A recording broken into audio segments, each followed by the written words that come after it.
Escape from New York, starring Kurt Russell, Lee Van Cleef, and Ernest Borgnine, opened in theaters on July 10, 1981, and it would go on to become a sci-fi action classic. Here are the top 10 weird but true facts.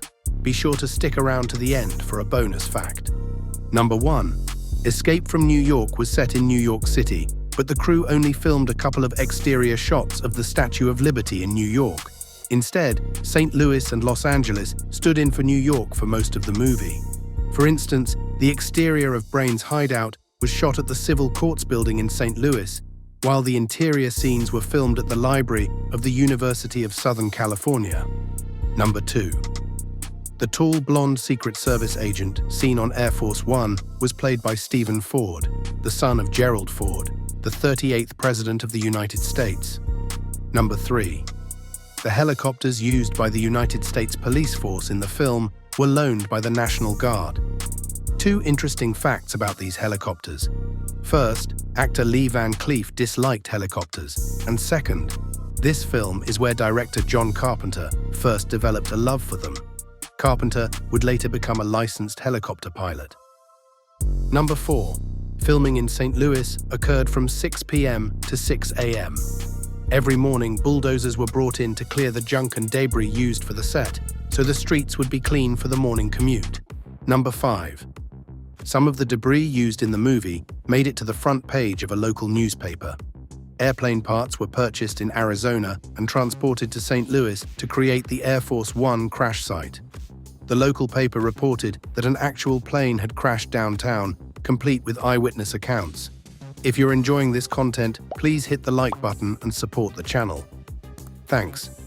Now back to the countdown. Number 6. The woman Snake Plissken meets at the Chock-full-o'-nuts was played by Season Hubley, who was Kurt Russell's wife at the time. This was Hubley's first acting role after giving birth to their son, Boston. Number 7.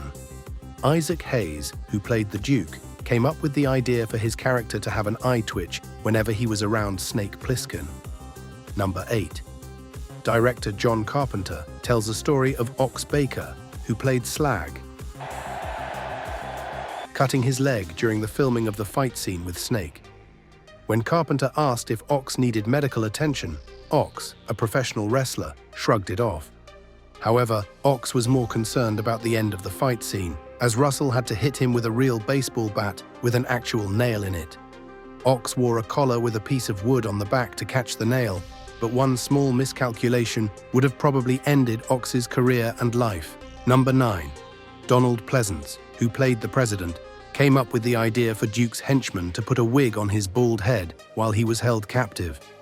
Pleasance also developed a backstory for his character, explaining how a man of British origin became president of the United States, though none of this backstory made it into the film.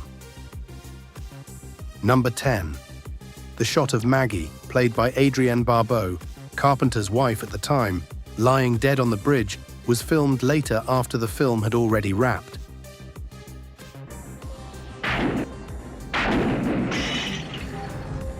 The pickup shot was done on the floor of John Carpenter's garage. And finally, here's one last bonus. Snake Plissken is actually based on a real person.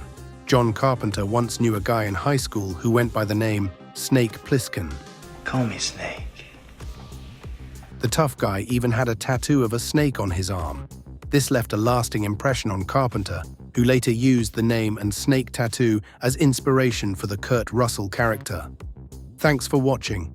If you enjoyed today's episode, please hit the like and subscribe button and be sure to check out more cool videos on this channel. See you next time.